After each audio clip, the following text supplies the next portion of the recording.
سبحان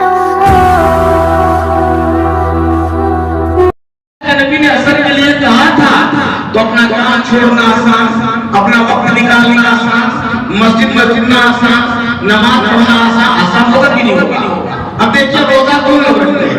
روزہ اتنا بڑا عمل ہے، آپ اندازہ لگائیے کیوں حدیث کے اندر لکھا ہوا ہے کہ جان بوجھ کر ایک روزہ آپ چھوڑیں گے تو اس کی قضا اور کفارہ 60 ہوتے ہیں، یعنی کہ 2 مہینے کے مسلسل روزہ رکھنا ہے۔ اگر آپ بیچ میں چھوڑیں گے تو پھر سے رکھنا پڑے گا۔ ڈاکٹر کہتا ہے کہ آپ کا 3 مہینے کا کورس ہے، اگر آپ نے 15 دن دوائی نہیں کھائی تو آپ کے 15 دن بیکار، پھر سے شروع سے آپ نے پھر شروع کیا، پھر چھوڑ دیا، پھر سے شروع۔ تو ایسے کوئی تماشا تھوڑی ہے کہ آپ نے ڈاکٹر کی بات جو مانتا ہے سب چھوڑ دیتا ہے۔ اپنی بیماری کے لیے ہر حال میں علاج کرنا ہے، ہر حال میں وقت کے ساتھ سنبھالنی ہے۔ تو جسم کی حفاظت کے لیے اتنی بڑی محنت اور اتنا آدمی سوچتا بناتا ہے، لیکن روح کے لیے کچھ بھی نہیں۔ یہ روح جو ہمارے اندر ہے یہ اگر کمزور ہو جائے گی تو حلال و حرام کی تمیز نہیں، جائز و ناجائز کی تمیز نہیں، اچھے برے کی تمیز نہیں، چھوٹے بڑے کی تمیز نہیں، رمضان اور غیر رمضان کی تمیز نہیں، نمازی اور غیر نمازی کی تمیز نہیں، یہ کچھ نہیں باقی رہتا، سب کچھ ختم ہو جاتا ہے۔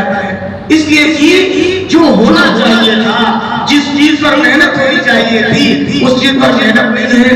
اب اندازہ لگائیے، اکثر آدمی جو ہے کوئی کام کرتا ہے، اللہ رب العزت نے زندگی دی اور 1 سال میں 12 مہینے بنائے، ان 12 مہینوں میں 11 مہینے تک بڑی محنت سے کام کرتا رہا۔ حدیث کے اندر آیا کہ بھائی مالکوں کو چاہیے، آقاؤں کو چاہیے کہ رمضان کے مہینے پر اپنے تمام خادموں پر تھوڑا رحم کریں، ان کے کام کو ہلکا کر دیں، ان کے پر تھوڑا رحم کر دیں، کوئی روزہ دار ہیں تھوڑا کام ہلکا کر دیں، جو مشکل کام کرنے والے ہیں وہ کام کو تھوڑا ہلکا کر دیں تاکہ نماز میں کمی نہ آئے، روزے میں کمی نہ آئے۔ لیکن ہم لوگ کیا سمجھتے ہیں؟ ہم لوگ سمجھتے ہیں کہ بھئی ہمارا کام ہے، ہم کام نہیں کریں گے تو کھائیں گے کیا، کام نہیں کریں گے تو ہمارا گھر کا خرچہ کیسے چلے گا، ہمارے بیوی بچوں کا کیا ہوگا۔ تو اس کا مطلب خدا اور اللہ تو آتی ہے، پھر اللہ کی ضرورت کیا ہے، خدا کی ضرورت کیا ہے؟ جب روزی کے مالک آپ ہیں، بیوی بچوں کے جو ہے تمام اخراجات کے مالک آپ ہیں، ساری چیز کے مالک آپ ہیں، تو پھر جھوٹے منہ سے کیوں کہا جاتا ہے سب چیز کا مالک اللہ ہے؟